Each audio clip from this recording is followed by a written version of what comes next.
Hey everybody, this is part 3 of my arcade series. I'm showing you some of the different games and parts that you can actually run arcade games at home in your own convenience. Today I'm going to be looking at the Geo MVS. This is a one-slot board. This is also going to be a slight review of the multi-game 111-in-1 cartridge that you can use on the MVS system. And here it is. So starting off with the MVS itself, this is a consoleized system. Basically what that means is I can run it directly to my TV, or I can connect it through a Jamma board through my Super Gun, or if I wanted to I could put it actually in an arcade cab itself and play it directly there. So I got the full range of usage with this board. Of course right now I'm using a multi-game cartridge. Basically with this cartridge, with this particular one, I get 111 games all in one cartridge. Now the only problem with some of these cartridges is sometimes they give you different variation of the same game. For instance, like if I look at here, I got what is this? King of Fighters 2002 Super, and then I'll have King of Fighters 2002 as well down there, number 17. There are several instances throughout this where you don't have a full 111 different games. In total, I'll probably have 89 games on here that are probably different and unique, which is still pretty good considering the price of the cartridge. So it gives you a lot of variety, and this really comes in hand when you have an arcade cab and you don't want to switch out those boards on a frequent basis. Or if you're just, feeling a bit lazy, you don't want to have to get up and switch cartridge. Now, there are some people who say, well, hey, you should get the real cartridges, the real MVS games. And I agree. It does have some advantages of getting the real cartridges for your games. Sometimes some of these games they've been enhanced or hacked a little bit, so you don't get the true experience. So that's why I still collect the full games. So for all those out there who say, hey, you should have the real cartridges, I still do that.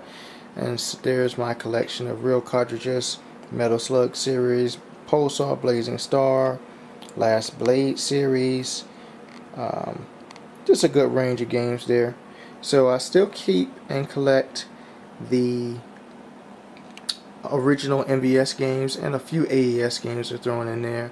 But generally I'm playing off of the multi-card if it's on there. So back to the system at hand.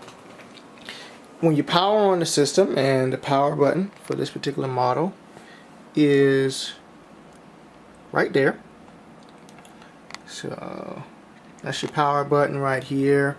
That's your power connector there. I'm just running it through a connector to my joystick. And over here I have it going through S-Video for the video signal, and your standard white, yellow, red connectors for your auto video when I'm not using the audio. The video. When you turn on the game for this particular multi-card, you get a menu like this where it shows you a pretty horrible picture of Terry, and you start to see the different games. So I'm just going to quickly pick up my controller here and just scroll you, and there you see the last one. Picking a game is pretty straightforward, whatever you want it to be. So I'll just go through here right quick. Of course I'm not going to go through all these games here, but just to show you what they have on this particular one. So here's Samurai Showdown 5 Special. So let's just click on that. And as you see, it just boots right up.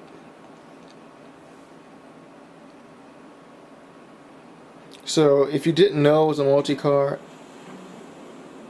and if it wasn't hacked or enhanced, you would just think it was a regular game. Sound and everything else works pretty fine. Now, one thing I do know about these multi-cards is that on some editions of MVS systems or the AES, some of the games may not work correctly. For example, I have an AES system for a regular AES, and I had one of those Phantom converters. When I tried this card and the Phantom converter on my AES, some of the games would simply just halt, freeze, or just constantly restart.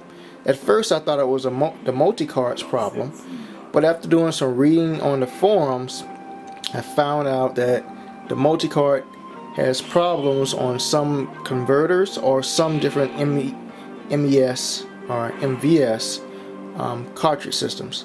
So you just have to be aware of that. So just do some checking if you're going to pick you up a cartridge system to make sure it's going to be compatible with your motherboard, your Neo Geo motherboard. Alright, so there you go, the game started up. I hit start. I have mine set on free play. So all the dip switches work just like a standard arcade. So I have mine set on free play right there. And to get back to the main menu, I believe on this one all I have to do is just hold down start for 5 seconds and I'm back at the main menu. So that was just my quick review of this system right here, the games and everything else.